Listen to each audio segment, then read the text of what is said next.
गांव से आया मेरा भतीजा मुझसे एक रात कहने लगा, मासी मुझे माफ कर दो, मैं मजबूर हूँ। मैंने सोचा कि शायद ये इसलिए बोल रहा है क्योंकि इसके मम्मी पापा इसे अच्छे स्कूल में नहीं पढ़ा सकते हैं। लेकिन जब मुझे सच्चाई का पता चला तो मायूसी के सिवा और कुछ हाथ ना लगा, क्योंकि एक उसने मेरे साथ। मेरा नाम वीना है। मैं नर्सिंग करने के लिए शहर आई थी। मैं अपनी कॉलेज गर्ल्स के साथ हॉस्टल में रहती थी। हम 6 लड़कियां एक कमरे में ही रहती थी, क्योंकि यह इस कॉलेज का नियम था। इस कॉलेज में कमरे कम होने के कारण हर कमरे में इतनी ही लड़कियां होती थी। मैं एक सिंसियर स्टूडेंट थी, लेकिन यहाँ का माहौल इतना बुरा था कि मैं ठीक से पढ़ भी नहीं पा रही थी। इसीलिए मैंने अपने माँ बाप से बात की कि मुझे यहाँ सिटी में कोई रूम दिलवा दे, और अपने माँ बाप से आग्रह किया कि चाहे तो मेरे साथ में कोई रहने आ जाए। माँ बाबा तो नहीं आ सकते थे क्योंकि पापा की गवर्नमेंट जॉब थी इसीलिए, और मम्मी उनके साथ खाना पीना सब देखती थी। इसीलिए उन्होंने मेरी बहन के लड़के चिंटू को मेरे साथ भेजने का फैसला किया, क्योंकि उसकी भी ख्वाहिश थी कि वह एक अच्छे बड़े स्कूल में पढ़े। इसीलिए मैंने भी सोचा कि वह मेरे साथ रह लेगा और यहीं से अपनी पढ़ाई भी पूरी कर लेगा। उसका पढ़ाई का सारा खर्च मेरे बाबा उठा रहे थे। मेरी बहन और मेरे जीजा गाँव में रहते थे और चिंटू बहुत मासूम लड़का था। वो अपने माँ बाप का इकलौता बेटा था और वो भी उसे एक अच्छे स्कूल में पढ़ाना चाहते थे, लेकिन अपने हालात की वजह से मजबूर थे। खैर चिंटू मेरे पास रहने के लिए आ गया। चिंटू के आने के बाद मुझे बहुत अच्छा लगा। वो बहुत हंसमुख और मासूम था। हम दोनों साथ में बहुत मस्ती करते थे और वो भी हमेशा बोलता कि मासी आप बहुत अच्छी लगती हो, तो मैं उसे मजाक में बोलती, अच्छा जी मक्खन लगाया जा रहा है। मैं समझती थी कि शायद उसे मुझसे पैसे चाहिए होंगे चॉकलेट खरीदने के लिए, इसीलिए मैं उसे पैसे दे देती थी। एक दिन मैं बहुत हैरान हुई जब मैं कॉलेज से घर आई। वो किचन में चाय बना रहा था। उसे चाय बनाता देख मुझे अच्छा तो लगा, लेकिन अकेले किचन में गैस चलाना बच्चों के लिए सही नहीं है। मैंने उसे डांट भी लगाई तो कहने लगा, मेरी मासी तुम सुबह घर का सारा काम करती हो, मुझे स्कूल छोड़ के वापस कॉलेज जाती हो, और कॉलेज से आने के बाद आप थक भी तो जाती हो। मैंने सोचा कि मैं आपको चाय बना के तो पिला ही सकता हूँ। मैं उसकी बातें सुनकर हैरान थी कि कितना प्यारा बच्चा है। मैं तो सोच में पड़ गई कि मेरी बहन बहुत किस्मत वाली है कि उसे ऐसा बेटा दिया है भगवान ने। खैर दिन यूं ही गुजरने लगे। अब जब भी मैं घर लौटती तो चिंटू कभी चाय बना देता, कभी सब्जी काट देता, कभी बर्तन धो देता। वो मेरी इतनी मदद करता कि मैं सोच भी नहीं सकती। आजकल इतने छोटे बच्चे माँ बाप की डांट खाते खाते बड़े होते हैं, और इधर चिंटू, ऐसा लगता ही नहीं था कि वो बच्चा है। चिंटू पढ़ाई में भी काफी होशियार था। खैर दिन यूं ही गुजर रहे थे। तभी अचानक मुझे महसूस हुआ कि आजकल मेरे साथ बहुत अजीब हो रहा था। मैं जब भी सुबह उठती हूँ मेरा सिर भारी भारी होता, मुझे कुछ सूध ही ना रहती, दिल बोझल सा हुआ रहता, तबीयत बिगड़ती जा रही थी। खैर मैंने गोली खाई तो मुझे कुछ आराम मिला। उसी दिन सुबह मैं मेरे भांजे को स्कूल छोड़ने गई तो वो मुझे कहने लगा, मासी मुझे माफ कर देना, मैं मजबूर हूँ। मैंने उसको बोला, ऐसा क्यों बोल रहे हो? तो कहने लगा कुछ नहीं, और स्कूल के अंदर चला गया। मैंने सोचा पागल है, कुछ भी बोलता रहता है। उसके बाद मैं वहीं से कॉलेज चली गई। जब मैं घर आई तो चिंटू मायूस होकर बैठा था। मैंने पूछा क्या हुआ, किसके साथ झगड़ा हुआ क्या?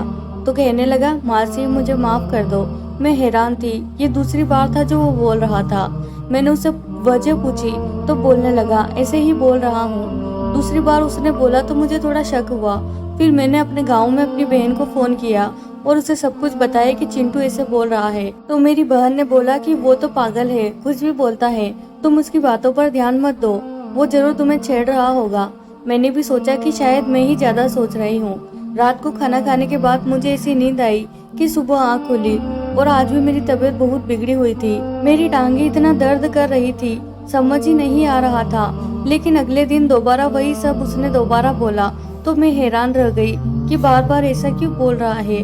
अब मुझे सच्चाई का पता लगाना था, इसीलिए मैं उसके स्कूल पहुंच गई। उसके स्कूल में मैंने पता किया कि कहीं उसे शरारत या कोई गलती तो नहीं हुई। वहाँ से ऐसा कुछ नहीं मिला। फिर मैंने घर आकर उसके दोस्तों से भी पूछताछ की, लेकिन वहाँ से भी कुछ पता न चला। मुझे पता तो लगाना ही था, लेकिन कैसे, कुछ समझ नहीं आ रहा था। लेकिन फिर एक रात कुछ ऐसा हुआ जिसकी मैं कल्पना भी नहीं कर सकती थी। दर्द के मारे मेरी टांगे इतनी खतरनाक दर्द कर रही थी कि मुझे कुछ समझ नहीं आ रहा था। उस दिन मैंने खाना भी नहीं खाया था और बिना खाए ही सो गई। लेकिन रात को मुझे महसूस हुआ कि किसी ने मेरे कमर पर हाथ रखा हुआ है और वह अपना हाथ मेरी कमर पर फेर रहा था। मेरा भांजा मेरे साथ ही सोता था। मैंने उसको बोला कि क्या कर रहे हो, तो वो कुछ नहीं बोला।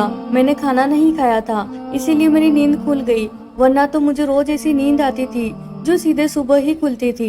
मैं उठकर लाइट चालू की तो देखा कि मेरे बाजू में एक शख्स सो रहा था, जिसका चेहरा मैं कभी भी नहीं भूल सकती थी।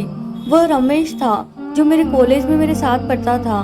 वह एक आवारा लड़का था जो कॉलेज में मेरे आगे पीछे घूमता रहता था। वह मुझसे दोस्ती करना चाहता था, लेकिन मैं उसे दोस्ती नहीं करना चाहती थी, क्योंकि मुझे सिर्फ पढ़ाई पर तवज्जो देना था। वह कॉलेज में मेरे आते जाते रास्ता रोक लेता था और मुझसे कहता था कि मुझसे फ्रेंडशिप कर लो। मैं उसको हमेशा मना करती थी, लेकिन एक दिन कुछ ऐसा हुआ, उसने पूरे कॉलेज के सामने मुझे प्रपोज किया। सभी हम दोनों को देखकर तरह तरह के चेहरे बना रहे थे। मैं कॉलेज की सिंसियर लड़की थी और मैं एक बेदाग लड़की थी, जिस पर किसी ने आज दिन तक कोई दाग नहीं लगाया था। लेकिन रमेश ने भरे कॉलेज के सामने ऐसी हरकत की, इस वजह से मैंने पूरे कॉलेज के सामने उसे थप्पड़ मार दिया। थप्पड़ खाकर वह नीचे जा गिरा। शायद वह थप्पड़ खाने के लिए तैयार नहीं था। उसने सोचा भी नहीं था कि मैं ऐसा करूंगी। उस दिन के बाद वह कॉलेज में कभी नजर नहीं आया। मैंने सोचा शर्म के मारे शायद अब वह किसी को मुंह दिखाने के लायक नहीं रहा, लेकिन मेरे बाजू में उसको सोता देख मैं हैरान रह गई। मैं चिल्लाने लगी कि तुम यहाँ क्या कर रहे हो और चिंटू कहाँ है? तो कहने लगा, चिंटू किचन में सो रहा है और वो रोज वहीं सोता है। मैं हैरान रह गई, एकदम से कुछ समझ ही नहीं आ रहा था, मानो ये धरती फट जाए और मैं उसमें समा जाऊं। मैं जोर जोर से चिल्लाने लगी, बचाओ बचाओ। तो उसने मेरे मुंह पर हाथ रख दिया और कहने लगा कि चिल्लाने से कोई मतलब नहीं, तुम खुद बदनाम हो जाओगी। मैं तो कह दूंगा इसने ही मुझे अपने घर में बुलाया है और मुझसे पैसे लेती है ये सब करने के, और मैंने देने से इनकार कर दिया तो शोर मचाने लगी।